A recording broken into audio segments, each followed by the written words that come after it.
Munafik dulu tuh bukan munafik dalam soal ibadah, misalnya dia beriman tapi kalau diajak ibadah susah. Diajak perang misalnya atau berjuang dia berat kakinya itu. Sehingga Allah dalam Al-Quran itu kan pernah mengatakan, ya ayyuhalladzina amanu ma lakum idza qila lakum fi sabilillah itsaqaltum al-ard. Itu saja kalau mati tidak boleh disalatkan. Nah, bagaimana dengan munafik sekarang? Munafik yang jelas-jelas menentang dan menghambat Islam, karena menghambat kebenaran ya.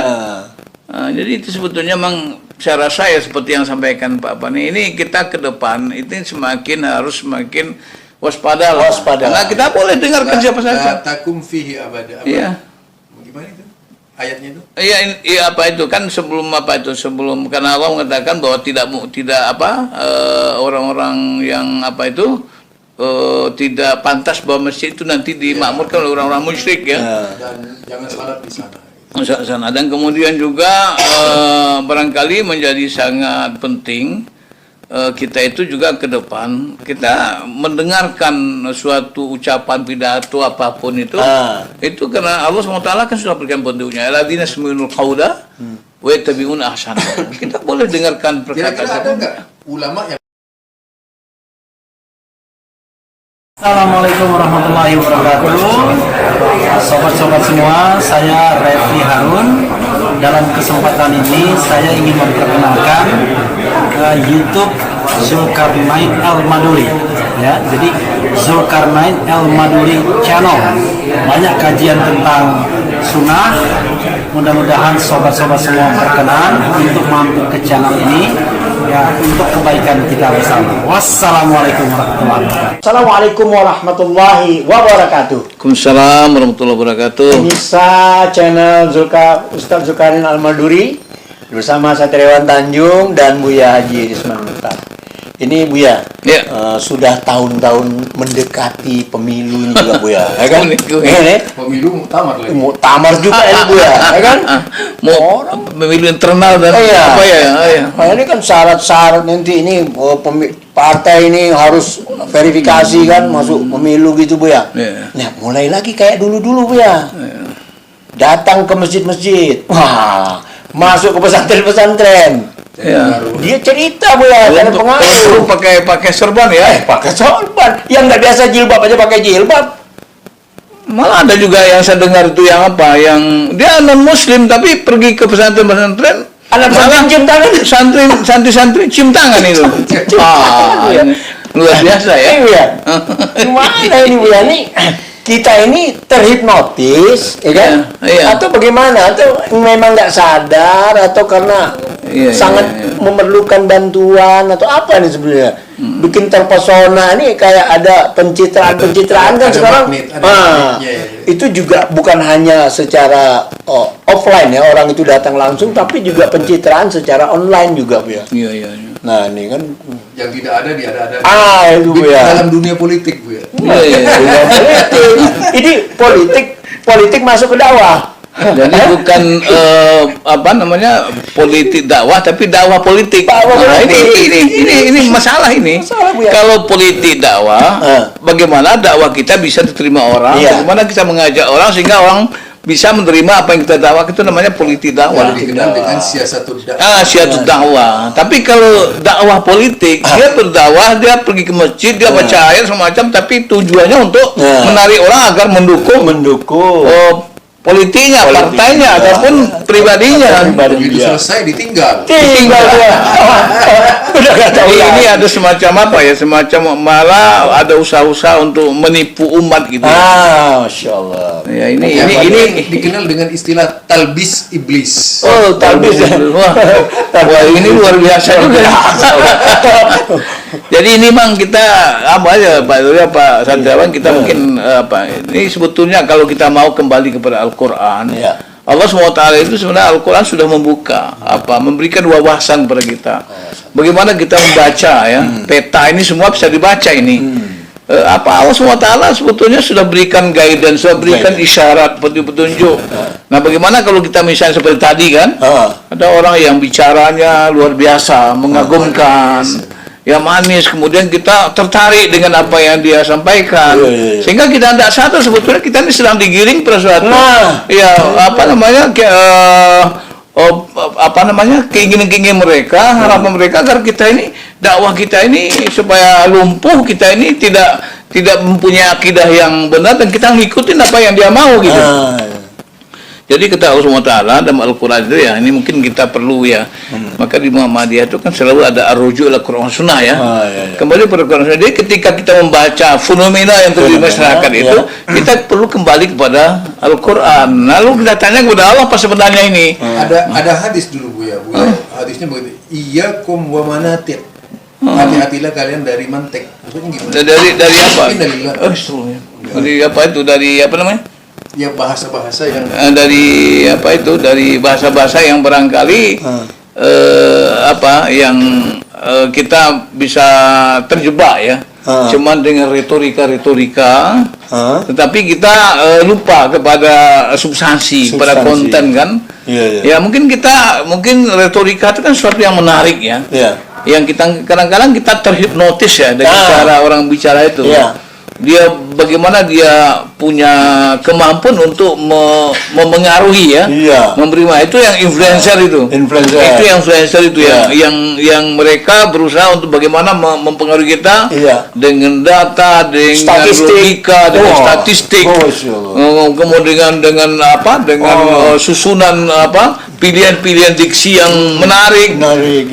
Itu sebetulnya barangkali kita perlu juga mawas diri ya, perlu punya bukan kita suzon tidak, tapi kita punya pendirian, punya sikap ya. Seperti yang saya katakan tadi, Al-Quran SWT itu dalam surah Al-Baqarah ya, kalau kita sama-sama lihat nanti dalam surah Al-Baqarah ayat 204 ya, Allah SWT berfirman, A'udzubillahi wa minan nasi may yu'jibuka qawluhu fil hayatid dunya wa yashhadullaha ala ma fi qalbihi ya wa huwa ala dzul khisam. Ini awal pertanyaan kata Allah, wa minan nas, di antara manusia ya, di antara manusia ini may yu'jibuka qawluhu, orang yang mencengangkan kamu ya, yang membuat kamu tercengang dengan perkataannya. Perkataan-perkataannya bisa menghipnotis kita, membuat kita kagum, membuat kita salut, artinya tertarik ya, terpesona fil hayati dunia, dalam kehidupan dunia. Malah dia itu selalu wa yushidullah ala ma fi qalbi. Dia selalu menyaksikan kepada Allah, selalu bersumpah wallah demi Allah. Selalu dia menyandarkan sumpah bohong. Dia bohong itu. Jadi apa yang ada di hatinya itu ya. Sebenarnya mereka tuh musuh yang sangat sangat ketat itu.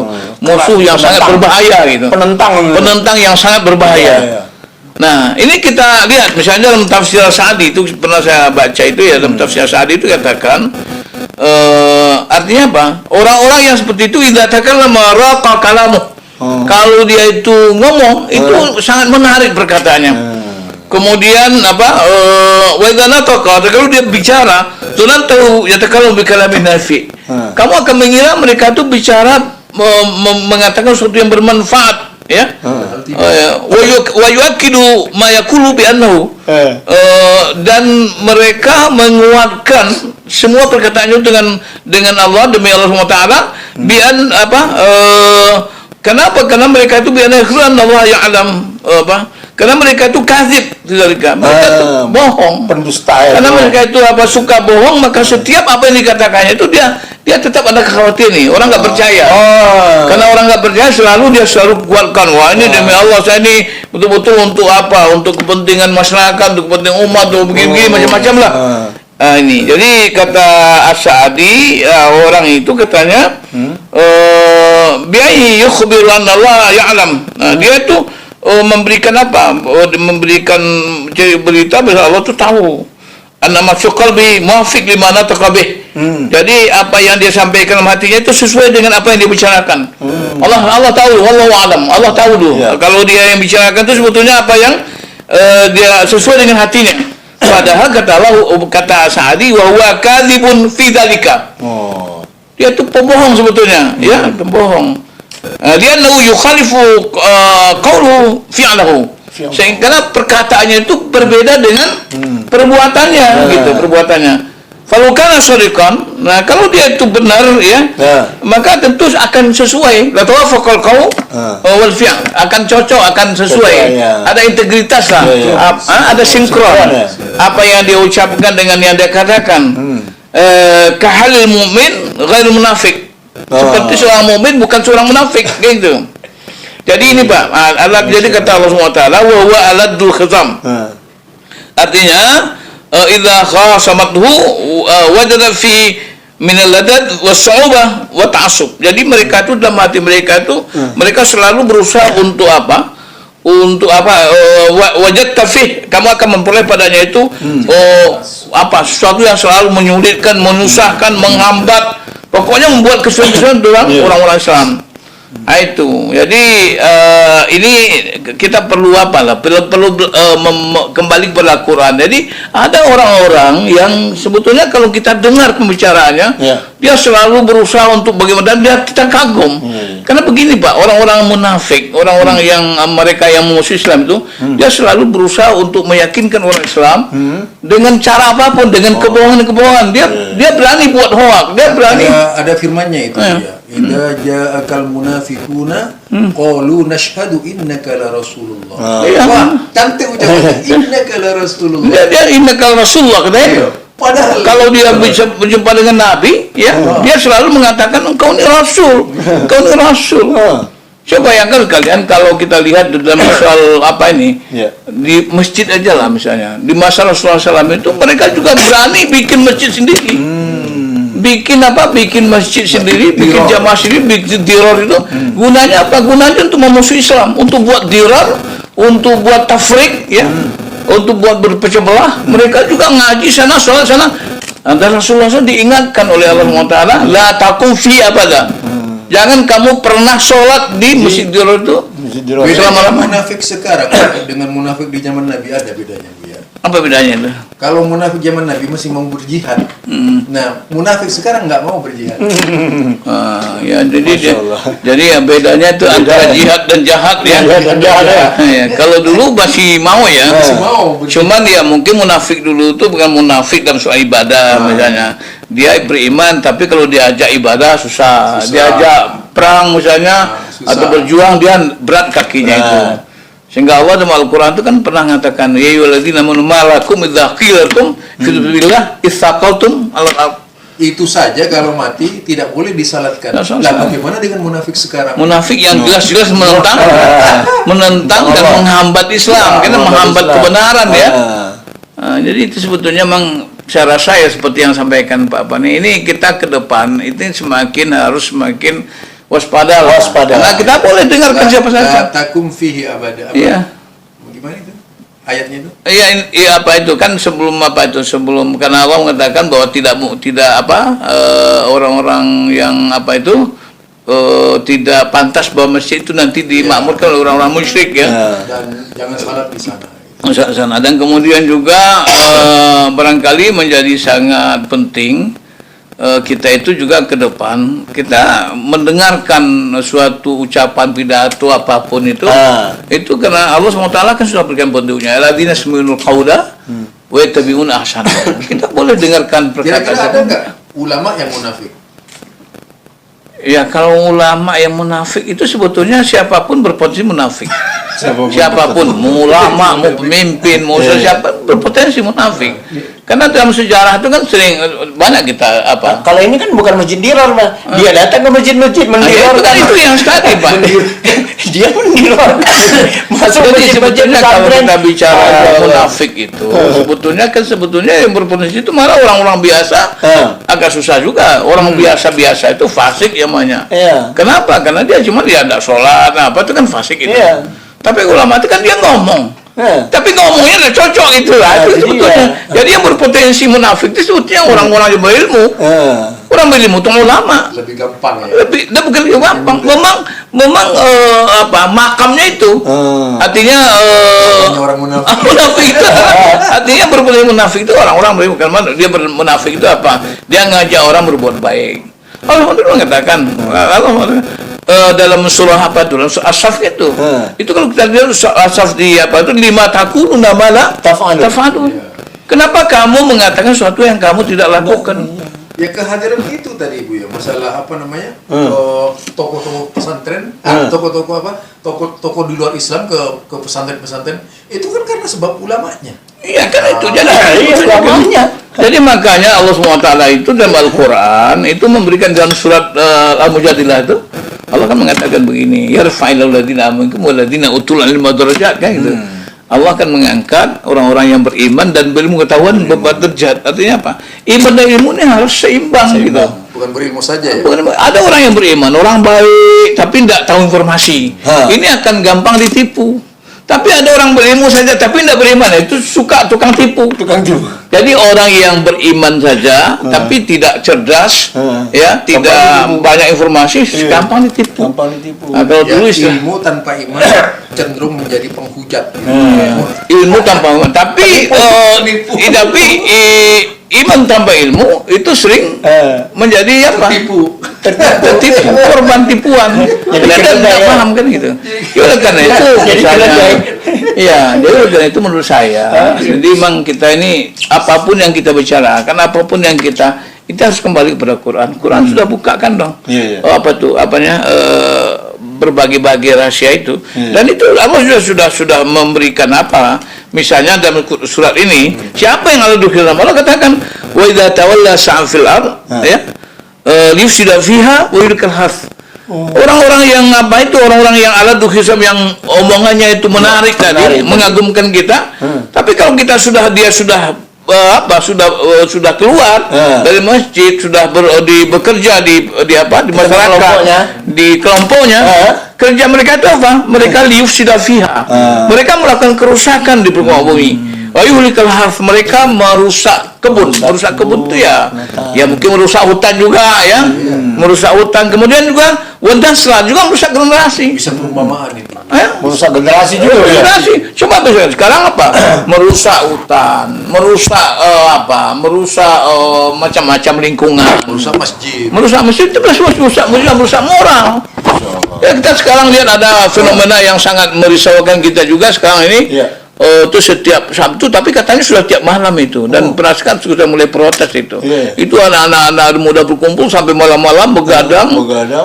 Itu apa namanya? Apa tuh saya baru dengar itu ada Citaim. Fenomena Citaim.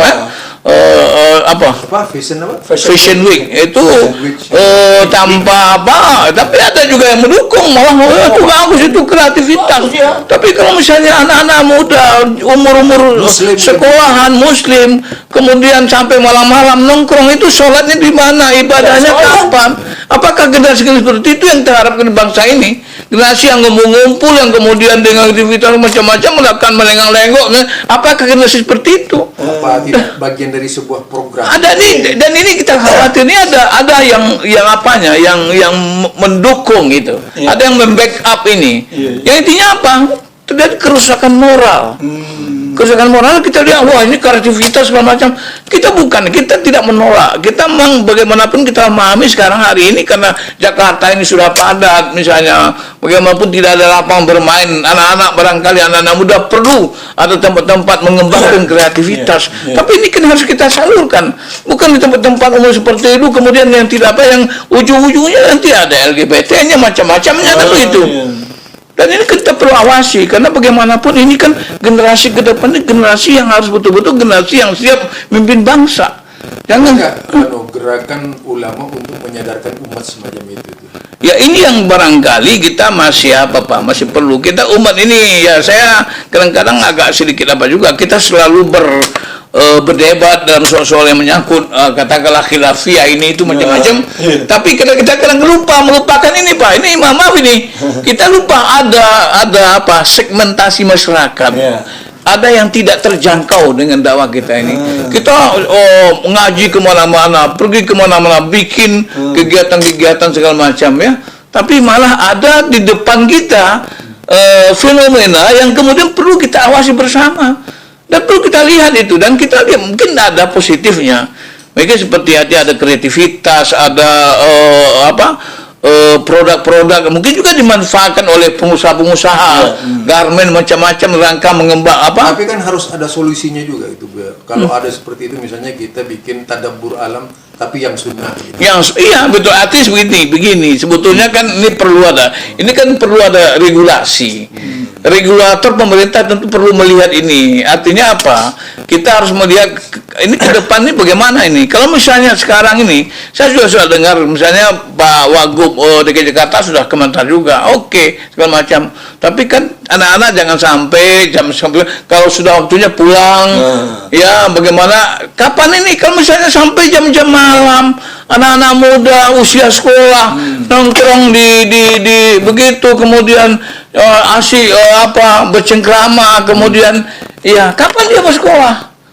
Ya, kita kan mengharapkan bangsa generasi yang mempunyai komitmen terhadap bangsa ini. Bagaimana bangsa ini kita bisa kita lanjutkan yang bermoral, yang berakhlak, kan begitu. Itu kan tadi itu ada istilahnya ajibul qaul ya. Iya. Nah, ajibul qaul ini ternyata digunakan untuk kemungkaran. Sekarang sikap kita kan juga harus ajibul qaul.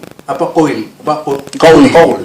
Ajibul qaul ini juga harus kita gunakan dakwah bagaimana melembutkan. Iya, artinya kita tentu juga akan melakukan upaya-upaya yang dengan bahasa-bahasa yang bagus. Kan dalam Al-Qur'an itu kan secara umum kan sudah ada itu. Ud'u ila sabil hikmati wal mau'izatil hasanah wa ajrun billati hasan. Artinya kita juga harus berdakwah tentu dengan hikmah, dan antara juga memilih diksi-diksi, ungkapan-ungkapan, kemudian bahasa-bahasa retorika yang bagus ya, dengan pelajaran-pelajaran yang baik. Kalaupun kita berdebat dengan berdebat yang baik juga, dialog-dialog yang baik gitu.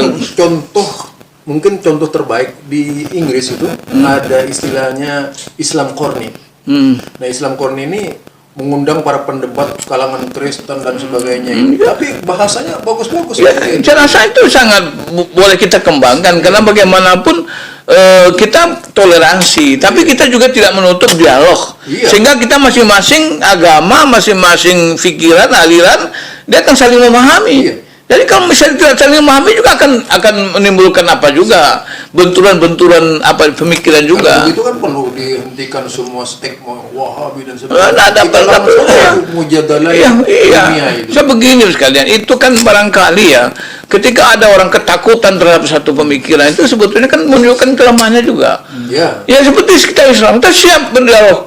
Ya, saya berdialog siapa saja, oke, misalnya dengan pemikiran. Sebenarnya dialog itu juga merupakan ruang atau kesempatan untuk saling berdakwah lah. Saya pernah mengatakan dakwah itu tidak mungkin dihalangi, tidak mungkin ditutup. Baik Islam terhadap agama lain pun yang agama lain terhadap Islam. Ya, kenapa? Karena mereka itu kan punya kewajiban masing-masing. Ya, nah sekarang itu yang penting bagaimana kita membangun dialog yang sehat. Nah, bagaimana Islam? Apalagi nilainya dalam Al-Quran kan begitu. Qaulun ma'rufun khairun min sadaqatin yatba'uha. Jadi kita ini begini. Jadi dakwah itu kan sebetulnya Islam itu sangat terbuka. Malah Islam itu menyatakan la ikraha fiddin, kata bainusdu minal ghai. Islam itu terbuka, silakan, tidak ada paksaan. Bahwa Allah SWT mau apa? Mau kita ini mau kafir, mau muslim, mau beriman, bagi Allah tidak penting. Salah satu yang saya dapat tarik dari Islam Corny ini, walaupun itu dihujat ini, ulama Islam dihujat, itu Nabi kurang ngajar, tapi tenang dia, dijawab dengan halus. Iya. Wah, itu berhasil sampai banyak orang yang dari kalangan Kristen ini masuk Islam. Dari liberal malah banyak yang sadar juga. Gitu. Iya. Cuma itu perlu timnya dikuatkan. Iya. Nah, ini menurut saya untuk mengatasi kemelut yang terjadi di bangsa ini juga berkaitan dengan anti Wahabi, anti Aswaja dan sebagainya. Itu perlu ada pola yang Iya, kan artinya begini, kita bagaimanapun pemikiran manusia, gerakan-gerakan dakwah itu masing-masing kan ada plus minusnya. Nah sekarang kalau kita misalnya bicara Wahabi misalnya, taruhlah yang sekarang ada di Arab itu Wahabi, ini kan mau tanya tuh, dulu sebelum ada gerakan Wahabi ini, itu di Ka'bah itu, di Masjidil Haram itu imamnya 5 itu. Dari mazhab Malik, Syafi'i, Hambali, Hanafi, kemudian ada juga Syiah. Nah itu ganti-ganti soalnya. Iya, siapa tuh? Syarif Husain. Itu ganti-ganti Pak. Malik dulu, Syafi'i, kemudian ganti-ganti. Coba bayangkan Pak, siapa yang merubah menjadi satu imam? Yang berubah jadi satu imam itu dah Wahabi. Ya Muhammad bin Abdul Wahab itu yang merubah sehingga di Kawatu satu imam. Sekarang coba bayangkan, andai kata misalnya, dulu misalnya Muhammad bin Abdul Wahab ya itu tidak melakukan perubahan, di Ka'bah itu tetap ada 5 imam. Kira-kira gimana repotnya? Malah katanya ada satna kuburan nih. Ya, itulah dia itu saja. Pokoknya itu barangkali bukan tiba-tiba juga ya, artinya bisa aja. Nah, kalau soal ini misalnya, seandainya misalnya di Mekah itu tetap 5 imam atau 4 imam, kira-kira repotnya gimana tuh? Sholatnya kapan selesainya tuh? Sholat subuhnya apa? Masalahnya apa? Iya. Macamnya dia. Sholat subuhnya nanti jam berapa itu? Coba. Masing-masing itu terus setengah jam. 4 2 jam. Nanti masuk jam 6 udah selesai. Matahari udah terbit. Nah, sekarang dengan adanya reformasi yang dilakukan oleh Muhammad bin Abdul Wahab ya dengan apa itu imam itu satu. Berarti yang menghendaki perpecahan kira-kira ini siapa? Siapa ini? Jadi kan jadi istilahnya tauhidul jamaah ya. Tauhid menyatukan jamaah itu siapa? Ini kalau saya tidak salah ya. Jadi mulainya satu imam itu bid'ah sosial namanya. Ya, jadi coba bayangkan Pak. Ya, jadi bayangkan Pak, kalau misalnya ada kata sampai sekarang ini masih 4 imam, ya, 5 imam. 4 ya, 4 oh, luar biasa Pak, gawatnya itu. Alhamdulillah Pak. Ini harus mana Hafi? Ya. Oh, saya Safi. Iya. Kemudian kadang-kadang orang yang apa tuh kan lupa juga Pak. Di sana tuh misalnya taruh dia tuduh sekarang nih Arab Saudi itu Wahabi misalnya. Orang yang pergi sekarang itu sana sholatnya. Kalau dia sholat berjamaah siapa imamnya sana? Kalau dia naik kan tak dapat dia habis pahalanya atau dia mufarakah. Jadi artinya tidak ada ini Pak. Ini pemikiran-pemikiran sempit aja. Bagi kita masalahnya kita kembali kepada Quran dan Sunnah. Komitmen kita kembali kepada Quran dan Sunnah. Jadi artinya apa yang dikerjakannya sesuai dengan Quran dan Sunnah ya kita ikutin. Cuma saja ya kawan-kawan kan ada yang tidak senang kadang-kadang kan karena kubur-kubur di apa namanya diratakan tempat-tempat ada itu perintah perintah hadis itu. Nggak, artinya begini yang mereka senang itu kan itu. Nah di waktu itu kan dilaksanakan karena memang pada waktu itu kondisi itu orang ke Mekah itu udah rusak apanya akidahnya. Mereka tidak pergi beribadah ke Masjidil Haram, tidak pergi ke malah Ali bin Abi Thalib perintah Rasulullah untuk meratakan kuburan. Iya. Dan itu kan tidak boleh tinggal itu walau hanya satu syubron kan satu jengkal saja boleh kan ya, itu. Satu jengkal itu. Macam kuburan. Jadi dia juga kaulu tadi itu sebetulnya dia berusaha menarik simpati. Iya menarik simpati. Dia memecah belah. Karena dia itu apa? Allah subhanahu alat simpati tapi sesungguhnya dia memecah belah. Wa alatul khisam. Kami pluralis. Jadi dia itu kan sebetulnya Allah sudah menyatakan Allah yang nyatakan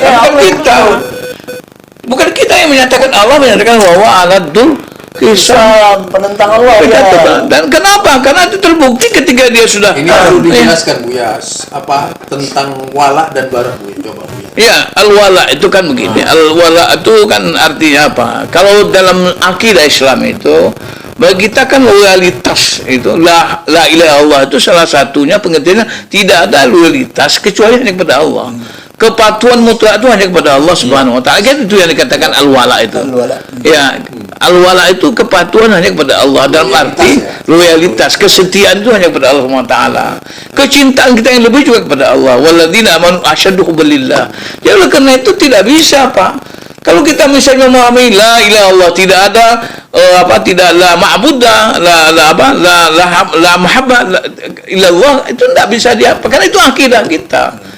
Tidak itu keyakinan kita. Jadi karena itu al-wala itu adalah kesetiaan yang penuh kepada Allah SWT. Ketika kita diperintah Allah SWT, kita laksanakan apapun risikonya. Ketika kita dalam Allah, kita hentikan apapun juga risikonya. Kalau tidak ada wala itu Islam bisa sirna ya? Bisa sirna. Ya dia apa? Dan salah satu di antara kualitas keberagaman yang diakui oleh Allah SWT Al-Quran itu seperti surah An-Nisa 15 itu kan waman ahsanu dinan mimman mimman aslama wajhulillah. Siapa yang lebih baik kualitas keberagaman itu orang yang betul-betul secara totalitas menyerahkan diri kepada Allah SWT.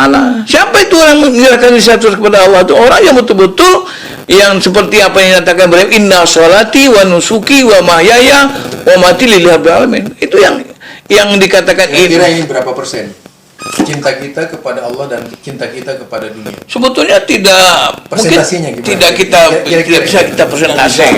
Bahwa Allah itu adalah yang harus kita cintai. Jadi misal 90% pada Allah berarti masih kurang itu. Cinta pada Allah itu cinta 100%. Artinya maksud saya kita harus mencintai Allah lebih daripada yang segala-galanya. Artinya apa? Ketika kita misalnya memilih di antara memenuhi perintah Allah SWT atau yang lain, maka kita harus pilih Allah. Atas Jangan bela anak kalau anak salah. Iya. Jadi kalau kan dalam surat Taubah itu diancam, Pak. Iya. Orang-orang yang lebih mencintai istrinya, keluarganya, rumah yang dia Istrinya siapa? Nabi Nuh dan Nabi Ahlun Nar. Yang rumah yang dia senangi, kemudian pedagang yang dia tak kerugi. Apa kata Allah SWT? Atau dia orang yang lebih mencintai, yang mereka lebih mencintai selain Allah dan Rasulnya, ya lebih mencintai sesuatu selain Allah dan Rasulnya, maka Allah mengatakan fatarabbasu hatta ya'ti Allah bi amrih. Allah mengancam, tunggu nanti azab Allah SWT akan datang. Orang yang lebih cinta kepada dunia, lebih cinta ke pangkat jabatan, lebih cinta kepada harta benda, ya, lebih cinta kepada anak istrinya, lebih cinta kepada kehidupan dunia. Tapi Allah katakan fatarabbasu hatta ya'ti Allah bi amri. Tunggu, Allah akan datang azabnya nanti. Jadi kenapa Allah atau misalnya apa kita karena itu yang disebut tahdir Allah ya. Tahdir. Nanti Allah berikan peringatan kepada kita. Itu yang qaulu fil hayati dunya. Iya. Terhadap dunia kita. Namanya ajbul qaul. Iya, artinya ajibul qawli ya, perkataan yang mencengangkan. Jadi oleh karena itu memang jadi kita harus hati-hati betul. Ya mungkin saja dalam kebenaran duniawi yang bersifat kebenaran relatif, kita boleh saja terima dari siapapun ya tentang dunia ini. Tapi kita harus tahu bahwa ketika itu menyangkut dengan masalah-masalah akidah, masalah-masalah yang berkaitan dengan perjuangan kebenaran, kita harus hati-hati karena ada tidak tertutup kemungkinan seperti apa yang Allah katakan ini, orang yang bicaranya bagus, mencengangkan, manis, menarik hati, tapi kemudian sebetulnya dia adalah aladul khisam. Ini buktinya apa? Ini tanda-tandanya apa? Ketika dia sudah berusaha di muka bumi, mereka itu adalah mereka liufsidafia. Mereka melakukan kerusakan, mereka merusak kebun, mereka merusak nasl keturunan dengan berbagai program-program yang intinya apa? Yang intinya adalah yang dia bicarakan dengan mulutnya itu tidak sesuai. Ya itu kan mereka sekarang sudah menjadi sebuah kelompok, Buya. Kelompok yang di Indonesia menjadi kelompok itu kan. Ya, Waminan Nas kan ya banyak. Waminan Nas kan. Iya. Nah, bahkan di dalam sebuah hadis dikatakan yusikul umam, hati-hati ya dengan umat ini. Hampir saja umat ini semuanya akan habis. Nah, itu kalau kita perhatikan dari kelompok itu Buya misalnya, ini kan sudah masuk ke ormas-ormas gimana itu Buya? Ya itulah sebetulnya kan kenapa Allah kenapa Allah peringatkan ini dalam Al-Quran. Karena memang begitu, karena dia akan bisa masuk kemana-mana. Misalkan orang yang sebetulnya kalau orang biasa kan tidak perlu kalimat seperti itu. Tapi kalau karena dia itu berbicara dengan pemimpin, tokoh-tokoh segala macam, kita kadang-kadang tidak sadar kita undang mereka untuk bicara. Ini korbannya orang cerdas loh, Pak. Orang cerdas itu kan dikasih data, dikasih kalau ruginya, kalau orang-orang yang sebetulnya kadang-kadang orang-orang yang kuat imannya, dia punya sedikit ilmu, tapi dia prinsipnya keras, malah orang-orang seperti itu tidak kenapa. Yang kena itu kadang-kadang kan orang-orang yang sok ilmiah. Ini pokoknya data ini. Ya oke lah. Kalau soal itu kita kan dari soal data kita kan semua bisa terima. Tapi persoalannya tidak hanya sebatas data itu. Kita juga harus tahu background itu siapa, yang ngomong itu siapa, tujuannya apa yang dia lakukan dalam kegiatan-kegiatan sehari-hari. Big data ini kan bisa dibuat. Bisa. Jadi sebetulnya gini, artinya kita bukan tidak mau menerima kebenaran data dari siapapun.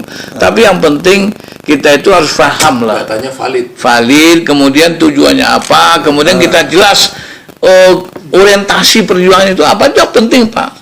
Dan perlu melihat perjalanan sejarah yang ada. Nah iya, istilah sekarang ini dalam bahasa teknologinya rekam jejak itu. Rekam jejak itu seperti apa? Ya, rekam jejak itu seperti apa? Kan kita sudah berpengalaman, Pak.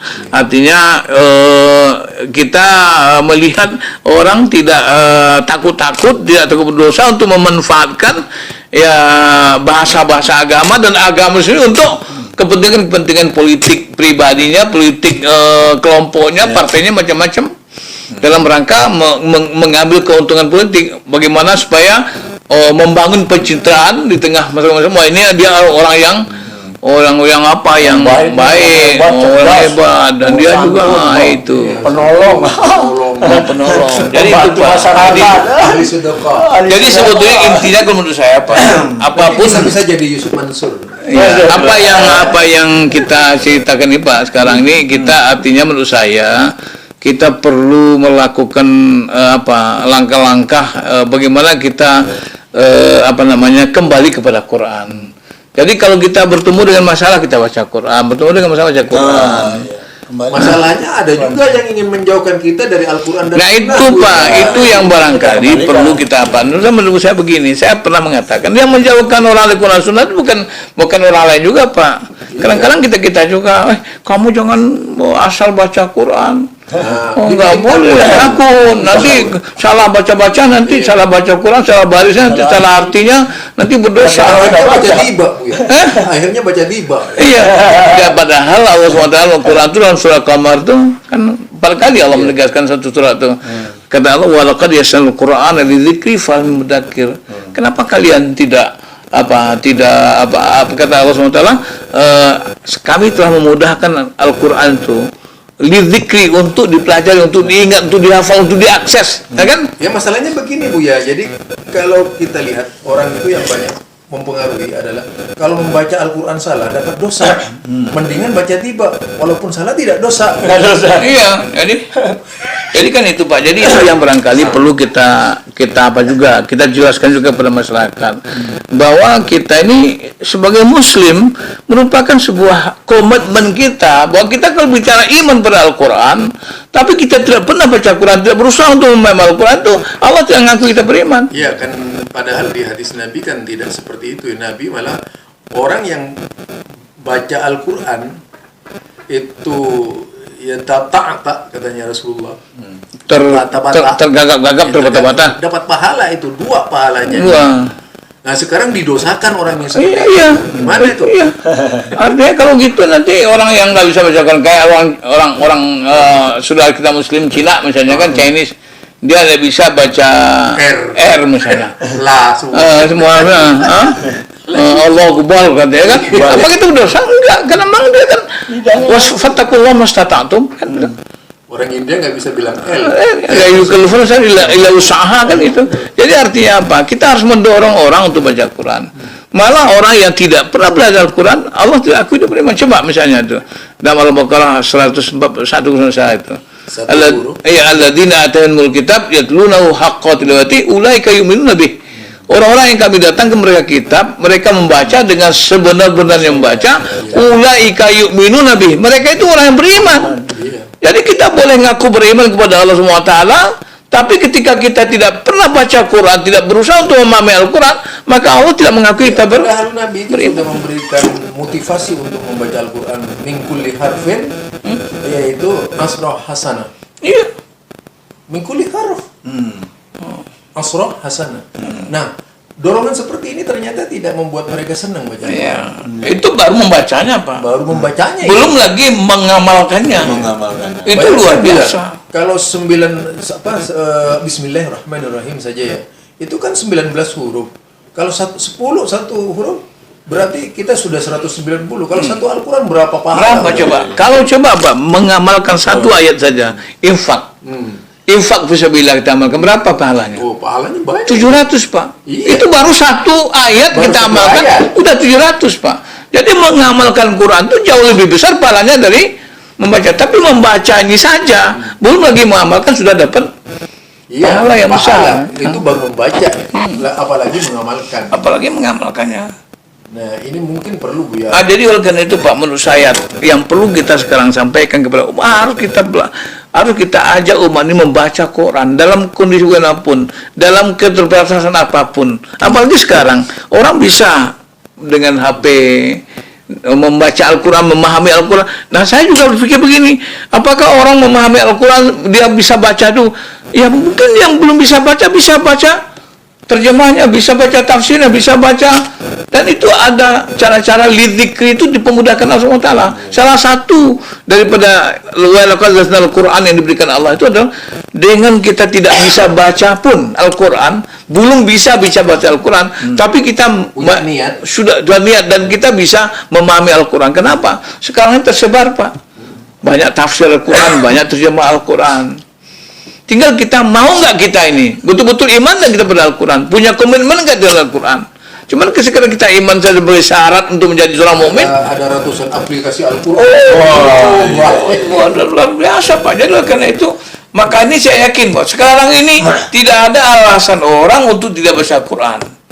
Oh, saya nggak tahu Al-Quran karena saya tidak bisa baca Al-Quran.